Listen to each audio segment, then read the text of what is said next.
It is good to see everyone this evening. Our crowd is sure not overflowing today, but nonetheless, we've been blessed with another privilege to come out and worship God. This morning, we talked about departing from God and how that, number one, it is possible to depart from God. Many in the world don't think that we can, but our sins are what will keep us from God. We're warned about this. We're given many warnings about it sneaking up on us and taking us away from our relationship with the Lord. And we can go astray and fall from His grace because of sin in our life. And there are different reasons that we depart. One is following religious leaders instead of what the Scriptures teach.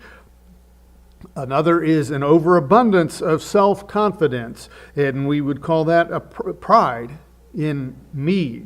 I have done this. I am the smartest one here. I know how to do everything.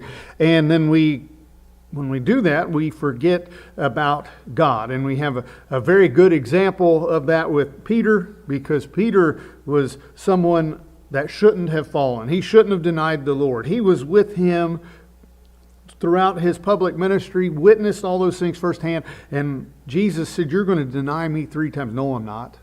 I will go to death, to prison or to death for you." And he ended up denying Him 3 times, as we know, because he did not stay with the Lord. He kept getting further and further away. And when sin confronted him, he fell. And that was because of his pride that did that. Also, we place our trust in things that we shouldn't place it in, especially money. We put our trust in material wealth, and we forget about God. We cannot have 2 masters. That's what Matthew chapter 6 and verse 24 tells us. We cannot serve God and worldliness at the same time. Now, I like the way that the English Standard Version reads there in Matthew 6 and verse 24. It says, "No one can serve 2 masters, for either he will hate the one and love the other, or he will be devoted to one and despise the other. You cannot serve God and money." And the King James says mammon, that's worldliness. We place our trust in the riches of this world, and we don't place our trust in God.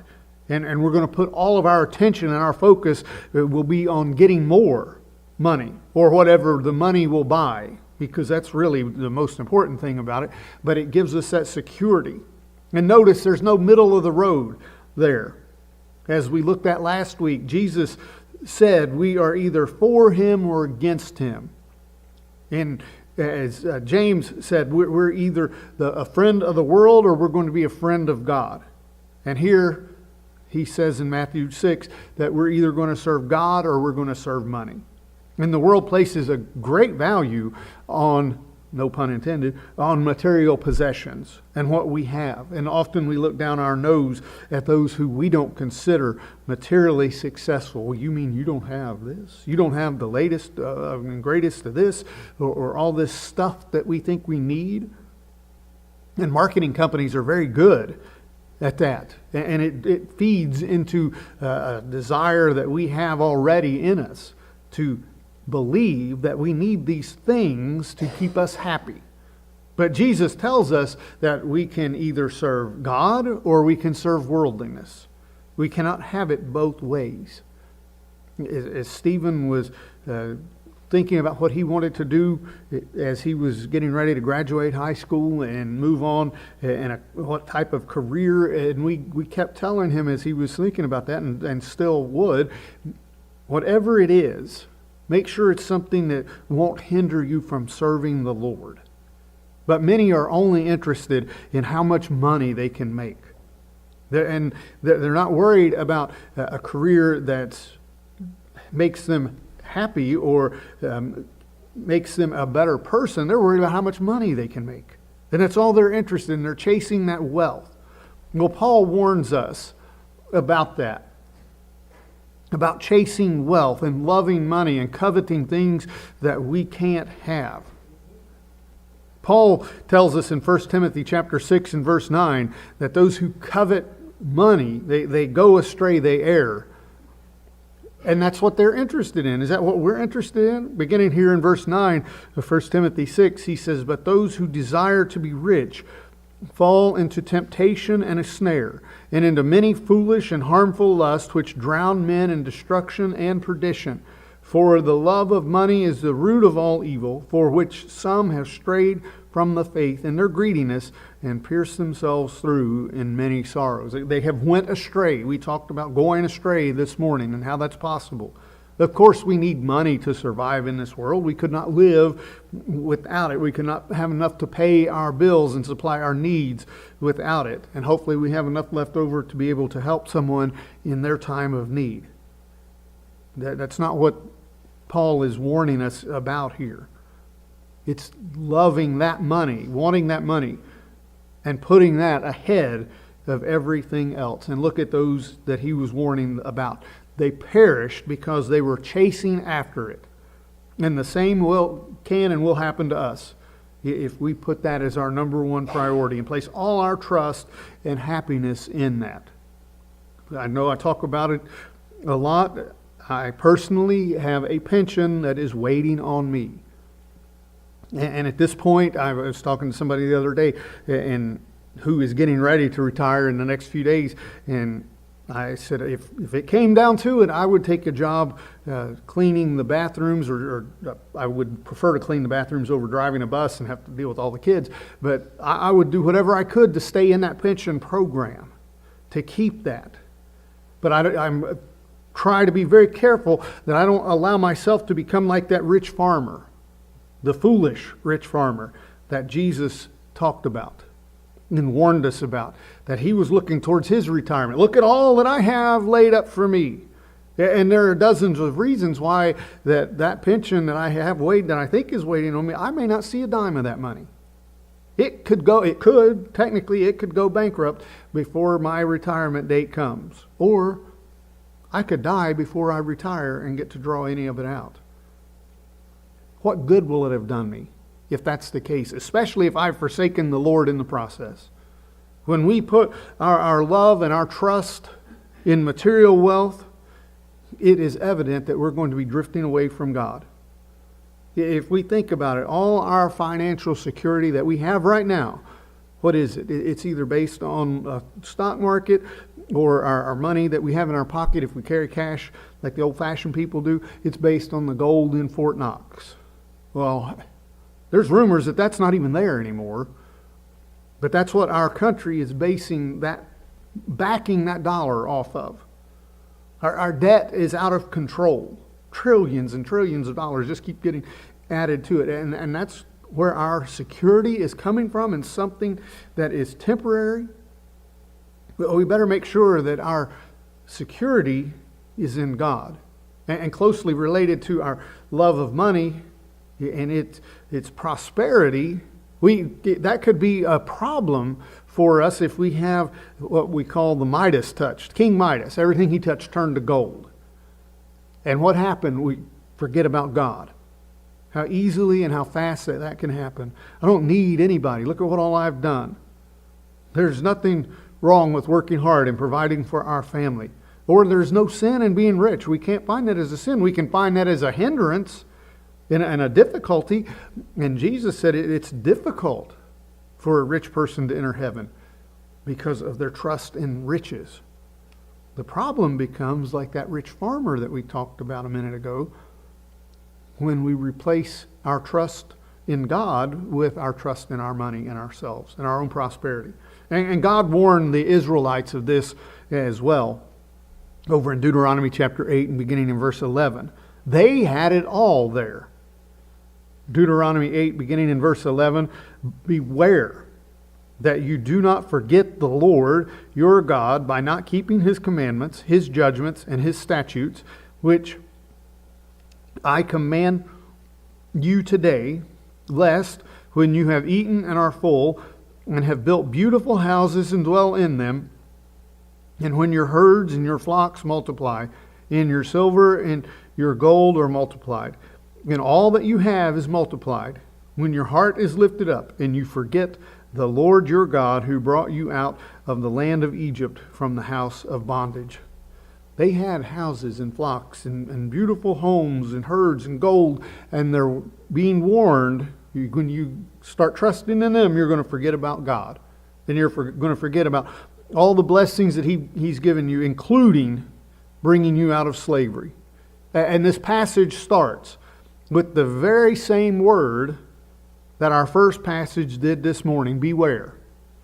Watch out. Warning, this will sneak up on you before you know it. Are we in a different position than they are? In reality, we are full in this country. The poorest in this country are still better off than many of wealthier people in other countries, because we are so blessed and we have had it so good for so long. We, for generations, have not experienced difficult times, truly difficult times. And through good times, through easy times, we stop trusting and feeling that we need God, and we turn away. And look, the children of Israel had that warning, and what did they do? They turned around and did it anyway. They didn't heed it. They forgot God. Hosea chapter 13 and verse 6. They were filled. They had what they needed,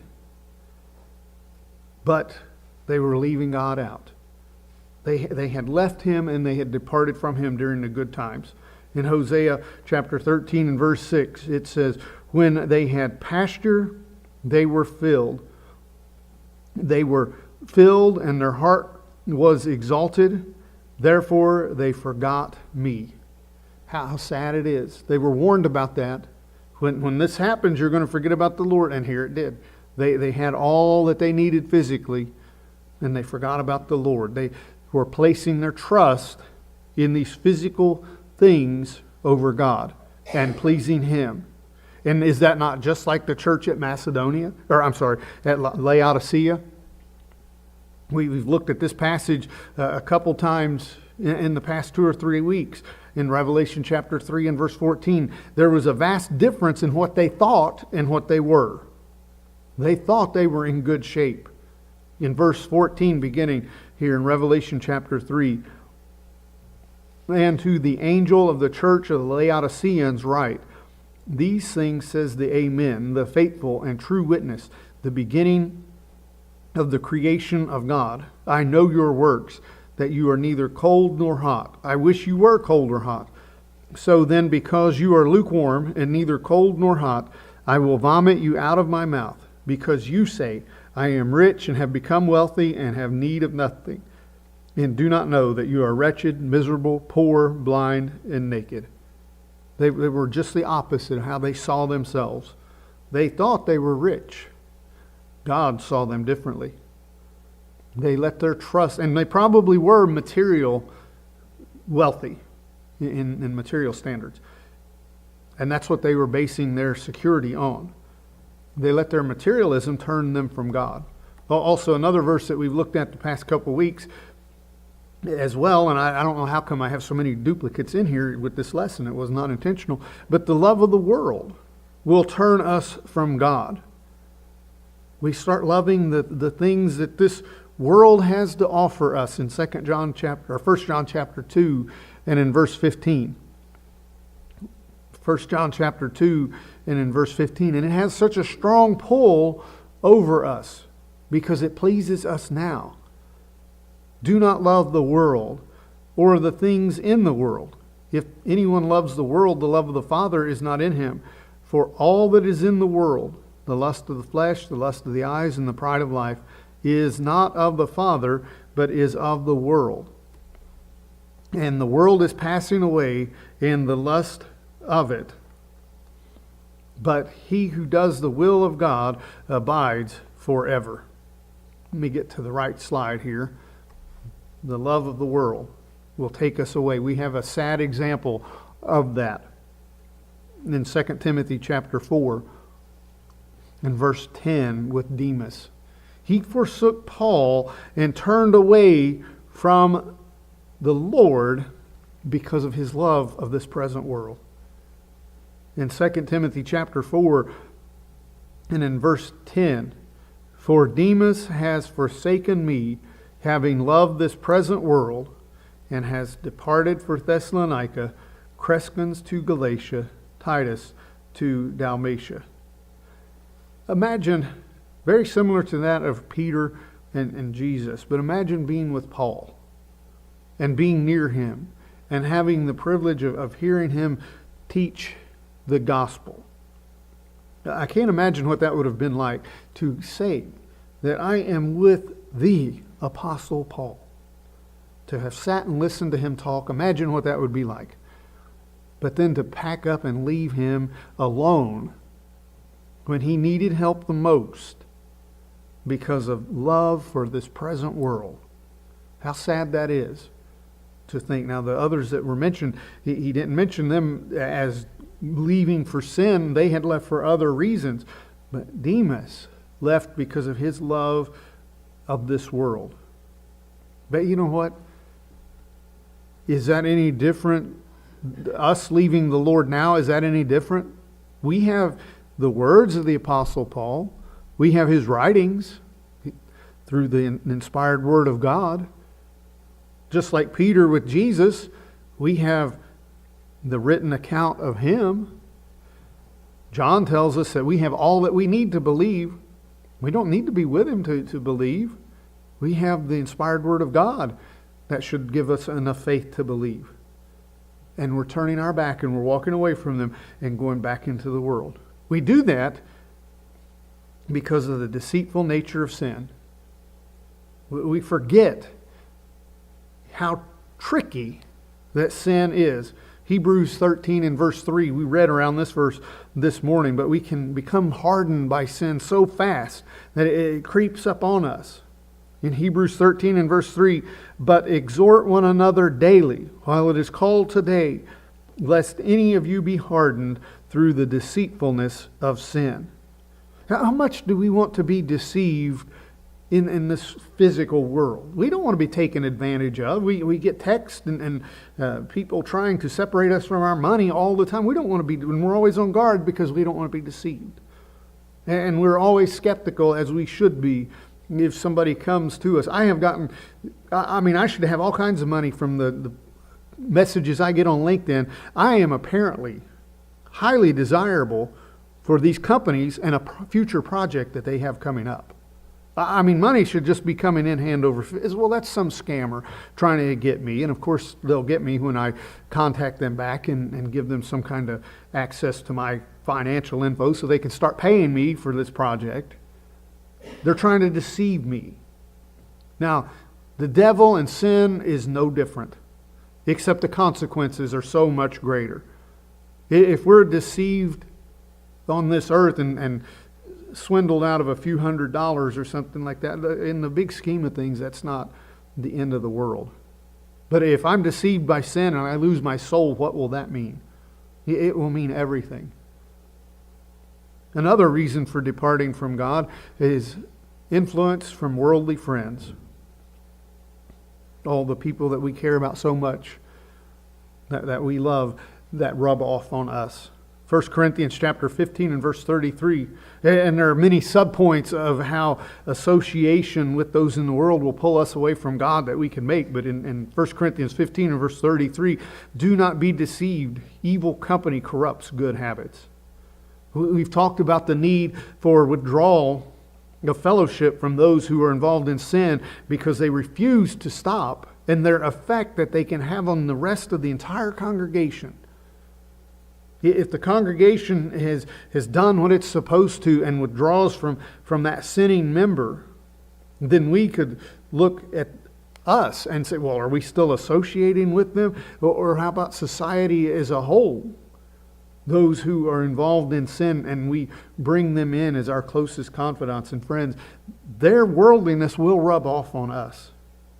The same as that sinning brother or sister that is left unchecked and undisciplined, as painful as that is, to have to get involved in that and say that this person is no longer a member with us because they refuse to sin. But that's what 1 Corinthians chapter 5 tells us that it needs to be done. Because this person who is involved in the sin that you're not doing anything about is going to affect the rest of the congregation. They're going to have an influence over you. And the same again for those who are not Christians at all. Though they're our close associates. We can't be around them without having something from them rub off and influence us as well. That's why Paul warns us about being unequally yoked together, tied to those who are sinners in 1 Corinthians 6 and verse 14. Now this term here in verse 14 is actually a military term. Keep in your own ranks is what it says. Do not leave the Christian community and go and join and tie yourself to the heathen. In 2 Corinthians 6 and verse 14, I think I just said 1 Corinthians a minute ago. 2 Corinthians 6 and verse 14. Do not be unequally yoked together with unbelievers. For what fellowship has righteousness with lawlessness, and what communion has light with darkness? Now, many will look at this passage and use that as an example of where a Christian should not marry a non-Christian. And while this may not be specifically what Paul is talking about, it could be applied to that marriage relationship as we are tied to them in the closest relationship that there is on this earth, and we're unequal. We're pulling in different directions. And sadly, many times, one will draw back from God because of it. That's why we need to be on guard. We must be on guard continuously and have to work on that. And even when we're talking with others about their sins, well, I have to be worrying about myself as well. In Galatians chapter 6 and verse 1, we are to consider our own selves so we don't get caught up in the sin as well. Galatians 6 and verse 1, brethren, if a man is overtaken in any trespass, you who are spiritual, restore such a one in a spirit of gentleness, considering yourself, lest you also be tempted. How easy it is for us to get caught up in the sin of someone else and making us depart from God as well. And finally, there are consequences for departing. There's results from that. It kept Israel from entering into rest. In Hebrews chapter 3, verses 10 and 11. Hebrews chapter 3, verses 10 and 11. Therefore I was angry with that generation and said, they always go astray in their heart, and they have not known my ways. So I swore in my wrath, they shall not enter my rest. And it will also, make sure that's not up there. Yes, it will also keep us out of heaven. That's what Hebrews 4 and verse 1 and 11 tells us. Therefore, since a promise remains of entering his rest, let us fear, lest any of you seem to have come short of it. We can miss heaven. The world will not admit to that, but we can fall short. And in verse 11, let us therefore be diligent to enter that rest, lest anyone fall according to the same example of disobedience. The example that we have set for us from those in the Old Testament.